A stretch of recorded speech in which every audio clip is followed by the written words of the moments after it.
Allah Subhanahu wa taala berfirman dalam surat Al-Ahzab ayat 41 sampai dengan 42. A'udzubillahi minasyaitonir rajim. Ya ayyuhalladzina amanu dzkurullaha dzikran katsira wasabbihuhu bukratan wa asila. Hai orang-orang yang beriman, berzikirlah dengan menyebut nama Allah dengan zikir yang sebanyak-banyaknya dan bertasbihlah kepadanya di waktu pagi dan petang. Maka dengan ini seseorang dikatakan beriman bila dia berzikir kepada Allah. Dimanapun, kapanpun dia bertasbih, baik di waktu pagi dan petang. Tidak hanya itu, ikhwan yang biasa membiasakan zikir dan senantiasa beristighfar pada Allah secara kontinu terus-menerus pada Allah, maka otomatis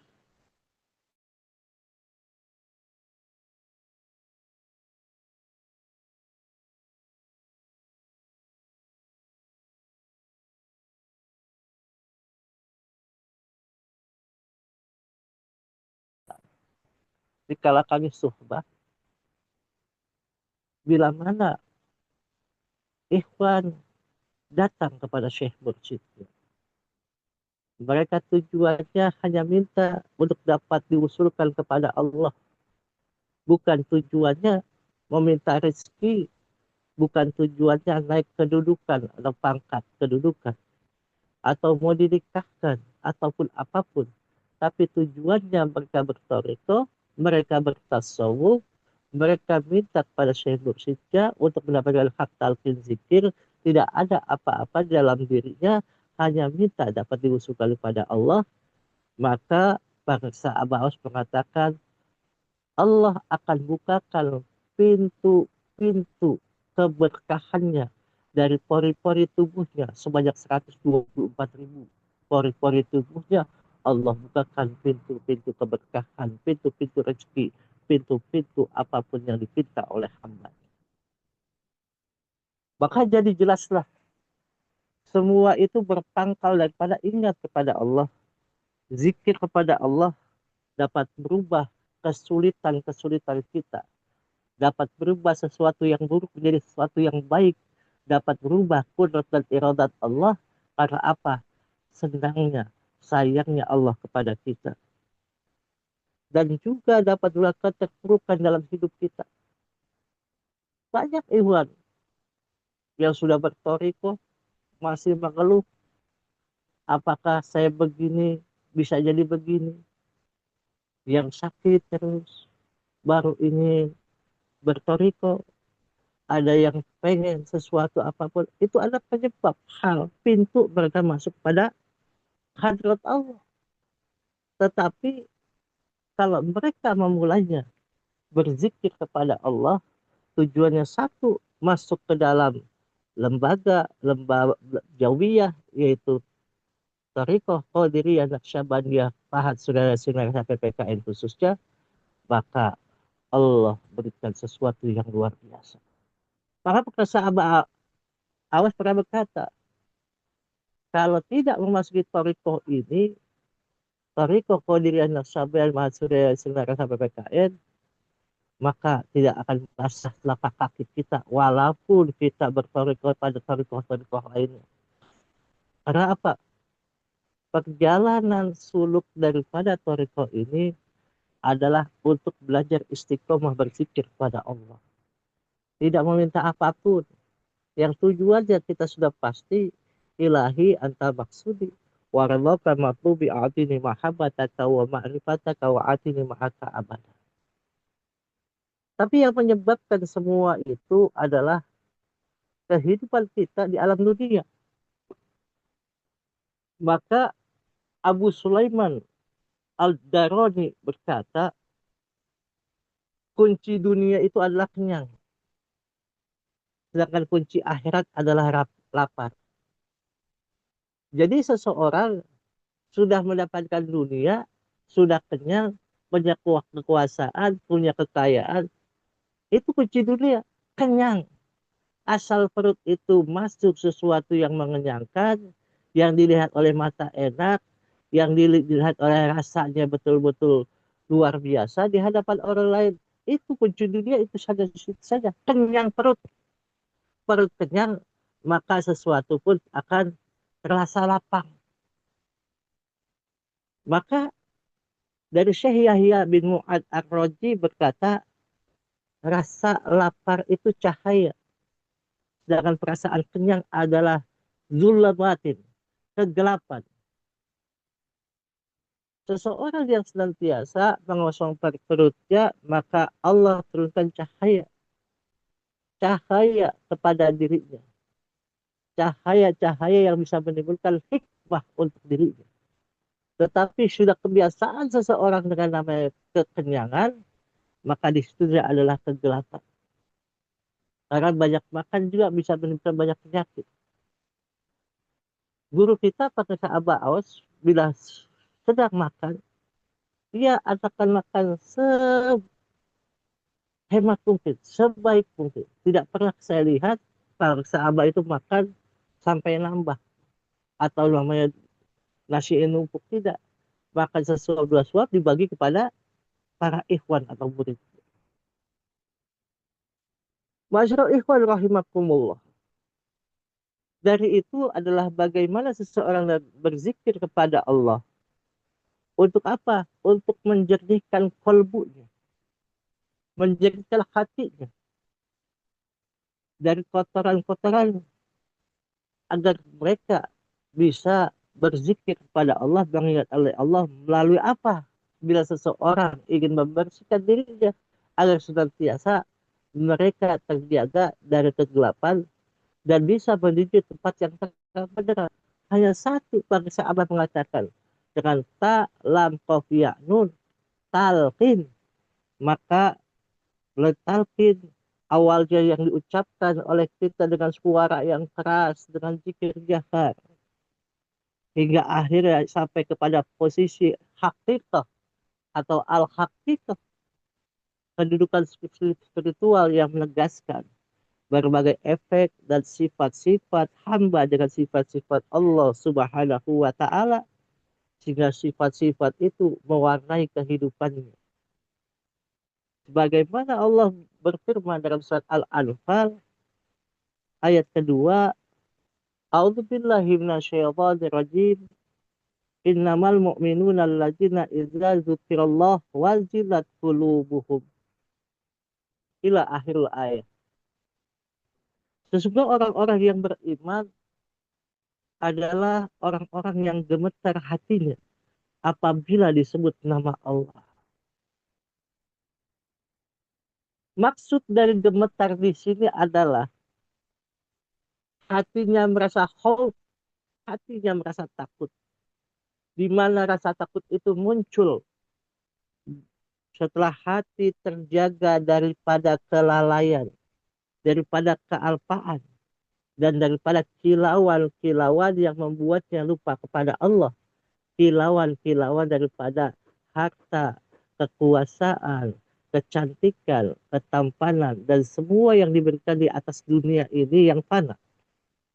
Maka dalam hatinya akan terukir gambar kegaiban dan gambar kebaikan dan keburukan.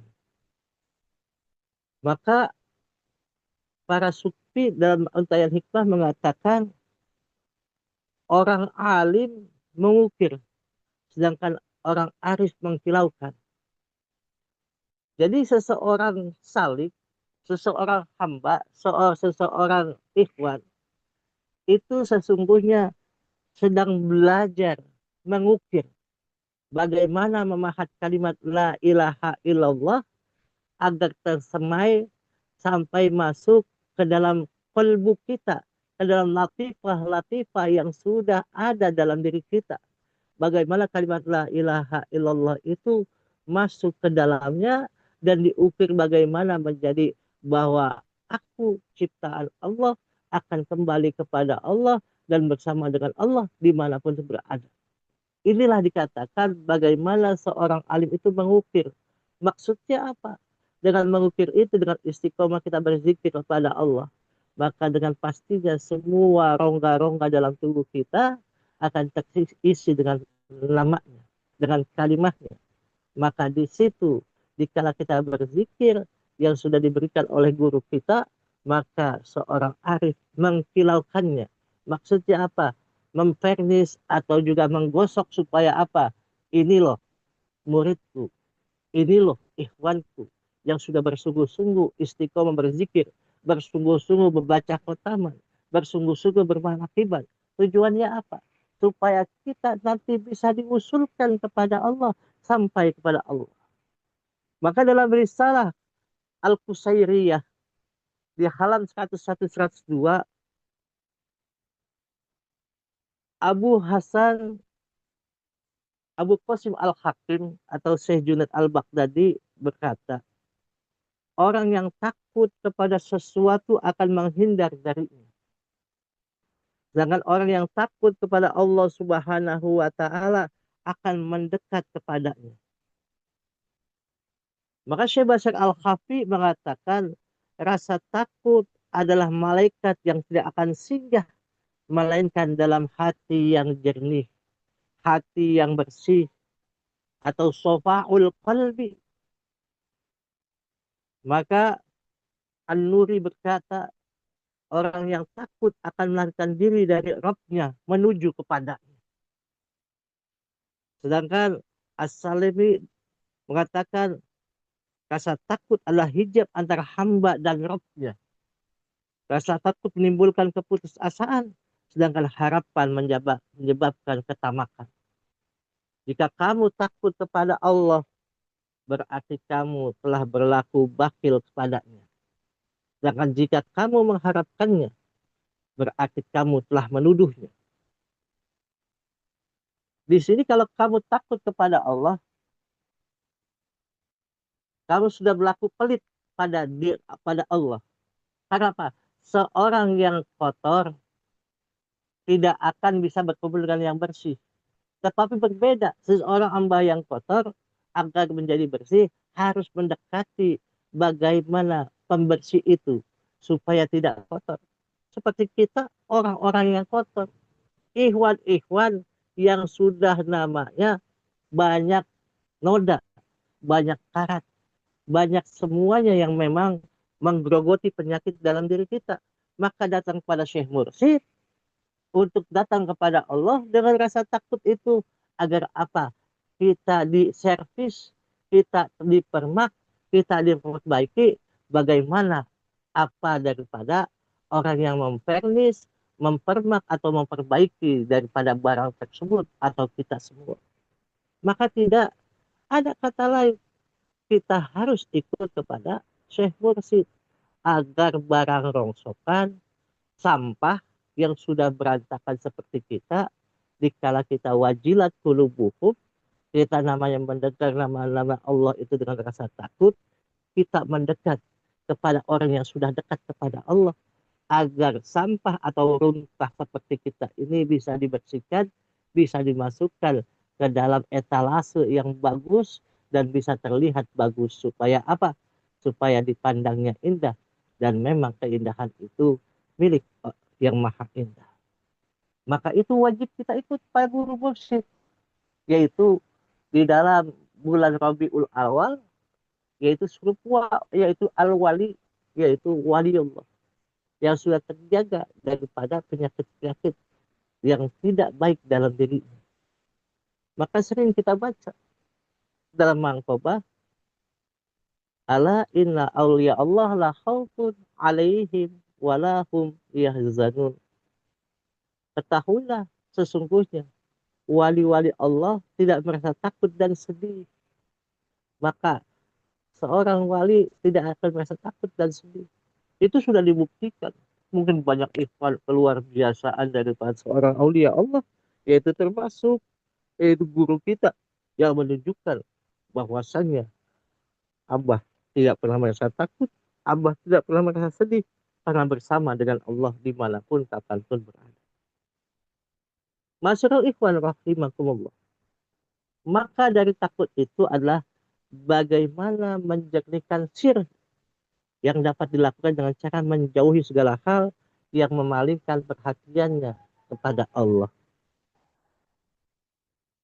Dan rasa cintanya kepada Allah dengan senantiasa mengucapkan nama-nama tauhid melalui lisan sirnya.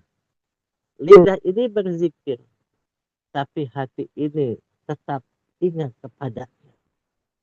Maka jika pembuktian ini telah mencapai atau sudah tercapai, berarti posisi huruf daripada huruf tasawuf yaitu sod, yaitu sufi, telah sempurna dalam dirinya.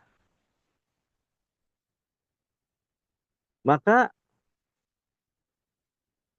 bila kita melihat huruf waw yang berasal daripada kewalian dalam kitab Fadhailus Suhur yang berarti wali dihasilkan daripada kejernihan hati.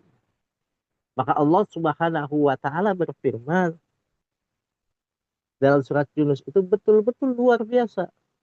Bila seseorang sudah istiqomah berzikir, sudah ingat kepada Allah, sudah sendawamkan dirinya, maka la khaufun alaihim wa lahum yahzanun.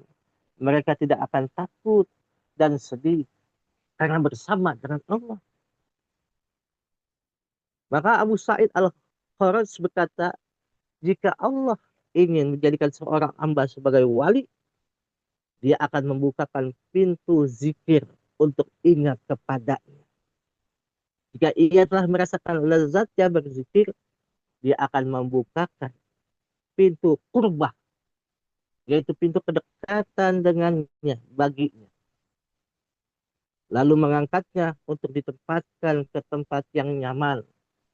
Kemudian mendudukannya di atas kursi tauhid. Setelah itu dia mengangkat hijab darinya. Lalu memasukkannya ke dar al-farwaniyah atau tempat yang menakjubkan.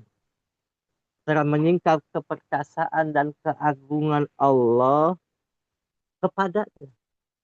Ketika pandangan si hamba melihat keperkasaan dan keagungannya, maka ia akan abadi tanpa hawa nafsu. Pada saat itu si hamba berada dalam kebinasaan secara temporal. Lalu ia jatuh dalam perlindungan Allah Subhanahu wa taala dan terbebas dari bujukan-bujukan nafsunya. Maka hasil daripada apa yang kita lakukan, apa yang kita kerjakan, apa yang kita istiqomahkan, menjadi wali-wali. Maka saya mengatakan, ini wali-wali semua, tapi jangan ngaku. Maka hasil dari kewalian itu akan menjadikan seseorang berakhlak dengan akhlak Allah, akhlak baginda Nabi Muhammad SAW, akhlakul karimah wa akhlakul mahmudah. Maka takhalaku bi akhlakillah, berakhlaklah kalian dengan akhlak Allah. Bagaimana akhlak Allah itu, yaitu sudah diperlihatkan oleh guru kita. Di mana kapanpun kita seperti muraqabah, diawasi oleh Allah. Dimanapun, kapanpun kita berada, merasa semuanya milik Allah. Dimanapun, kapanpun kita berada, belajar untuk ingat kepada Allah. Dalam kondisi apapun, dalam keadaan apapun. Dalam kitab Majma' Al-Jawaid meriwayatkan dari Ammar bin Yasir radhiyallahu an yang mengatakan bahwa baginda Nabi Muhammad sallallahu alaihi wasallam bersabda, akhlak yang paling baik adalah akhlak Allah yang maha agung. Maka tidak ada akhlak-akhlak yang lebih baik kecuali mengikuti akhlak Allah Azza wa Jalla yang telah ditunjukkan oleh guru kita menjadi seorang yang arif, yang mengkilaukan semua orang-orang yang alim, yang ingat kepada Allah, berzikir kepada Allah, agar kita diusulkan kepada Allah. Maka bersifatlah dengan sifat-sifatnya. Jadi seseorang akan didandani dengan jubah, baju sifat-sifatnya. setelah sifat-sifat kemanusiaan yang ada dalam dirinya ditanggalkan. Karena kalau seseorang sudah menanggalkan sifat-sifat kemanusiaannya, memandang semuanya adalah pandangan bahwa mereka ciptaan Allah. Memandang semuanya dengan pandangan bahwa mereka dijadikan oleh Allah. Maka tidak akan ada sedikit pun dalam hatinya untuk menjelekkan, untuk merubah semua itu. Semua adalah kehendak Allah Subhanahu wa Ta'ala. Dalam hadis qudsi Allah Subhanahu wa taala berfirman, "Idza abahtu abdan kuntu lahu sam'an wa basara wa badan wa lisanan wa bi yasma'u wa li yubsiru wa bi yabtishu wa bi yantiku wa bi yamshi." Ketika aku telah mencintai seorang hamba, maka aku menjadi pendengarannya, penglihatannya, tangan dan lidah baginya. Denganku ia mendengar, denganku ia melihat, denganku ia memukul, denganku ia berbicara, dan denganku ia berjalan. Maka bila Allah sudah mencintai hambanya, semuanya itu, matanya, kupingnya, tangannya, kakinya, semua perbuatannya adalah perbuatan-perbuatan Allah.